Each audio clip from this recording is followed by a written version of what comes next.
झारखंड सरकार ने एक आदेश जारी कर कहा है कि किसी भी विभाग का अधिकारी केंद्रीय जांच एजेंसियों को सरकार को बिना बताए सीधे तौर पर कोई जानकारी ना दे और ना ही पूछताछ में शामिल हो। पहले राज्य की नोडल एजेंसी को जानकारी दे, नोडल एजेंसी तय करेगी कि क्या क्या करना है। इस आदेश ने झारखंड सरकार और केंद्रीय एजेंसियों में टकराव इससे बढ़ सकता है। पश्चिम बंगाल की तरह क्या अब झारखंड में भी केंद्रीय जांच एजेंसियों के लिए मुश्किलें खड़ी होने वाली हैं। झारखंड में कई अलग अलग मामलों में केंद्रीय जांच एजेंसियों सीबीआई और ईडी की जांच तेज हो रही है। ऐसे में राज्य सरकार का अधिकारियों के लिए जारी नया फरमान एजेंसियों के लिए मुसीबत बन सकता है। दरअसल झारखंड के मुख्यमंत्री हेमंत सोरेन की प्रमुख सचिव वंदना दादेल ने 9 जनवरी को एक गोपनीय चिट्ठी लिखी। ये चिट्ठी झारखंड में जितने भी डिपार्टमेंट्स हैं उनको लिखी गई। आखिर क्या है इस चिट्ठी में, ये हम आपको बताते हैं कि केंद्रीय जांच एजेंसियों के नोटिसों और जांच से जुड़े दस्तावेजों पर सीधे जवाब ना दें, बल्कि अपने विभाग के जरिए सरकार की जानकारी में लाएं। केंद्रीय जांच एजेंसियां बिना सरकार के सक्षम प्राधिकार को लिखे सीधे नोटिस भेजकर पूछताछ के लिए बुलाती है। साथ ही सरकारी दस्तावेजों की भी मांग की जाती है। ऐसे मामलों में वरिष्ठ अधिकारियों के संज्ञान में मामले को लाए बिना अधिकारी पूछताछ में शामिल होते थे। सरकारी दस्तावेजों को इन केंद्रीय जांच एजेंसियों को सौंप देते थे, जो गलत है।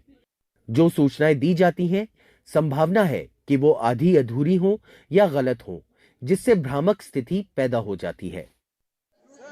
कहा गया है कि राज्य सरकार के पास अपनी भ्रष्टाचार निरोधक ब्यूरो है, जो विजिलेंस विभाग के अधीन है। इसीलिए विजिलेंस विभाग को राज्य सरकार से बाहर की एजेंसियों की तरफ से मांगी गई जानकारी के बारे में जानकारी देने के लिए मंत्रिमंडल सचिवालय और विजिलेंस विभाग को नोडल विभाग बनाया जाता है।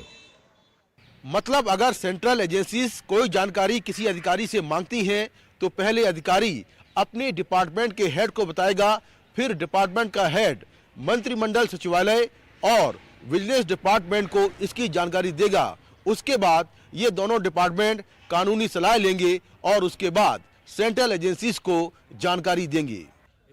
हालांकि इस बारे में कानूनी जानकारों की राय बटी हुई है।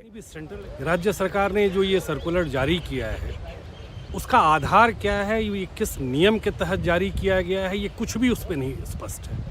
और ऐसे सिचुएशन में एक ऐसी क्योस वाली स्थिति पैदा होगी जो फेडरल स्ट्रक्चर के लिए बिल्कुल ही जायज नहीं है। राज्य सरकार मंत्रिमंडल के जरिए ही जवाबदेह होती है, चाहे जनता के लिए या संविधान के लिए। तो उस परिस्थिति में अगर राज्य सरकार अपने कर्मचारियों का इन्वॉल्वमेंट जानने के लिए त्वरित सूचना चाहती है, तो इसमें कोई आपत्ति वाली बात की जानी जायज नहीं है।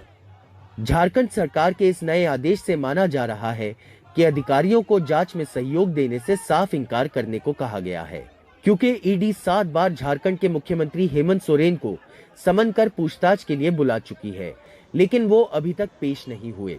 झारखंड में चल रहे अलग अलग मामलों में केंद्रीय जांच एजेंसी ईडी अभी तक 2 आईएएस अधिकारियों को गिरफ्तार कर चुकी है। साथ ही इन घोटालों में कई अन्य गिरफ्तारी भी हो चुकी हैं। लेकिन अब ये नया आदेश केंद्रीय जांच एजेंसियों के लिए जांच में अड़चन पैदा जरूर करेगा। नई दिल्ली से आशीष भार्गव और मोहम्मद मुरसलीन के साथ मुकेश सिंह सेंगर, एनडीटीवी इंडिया।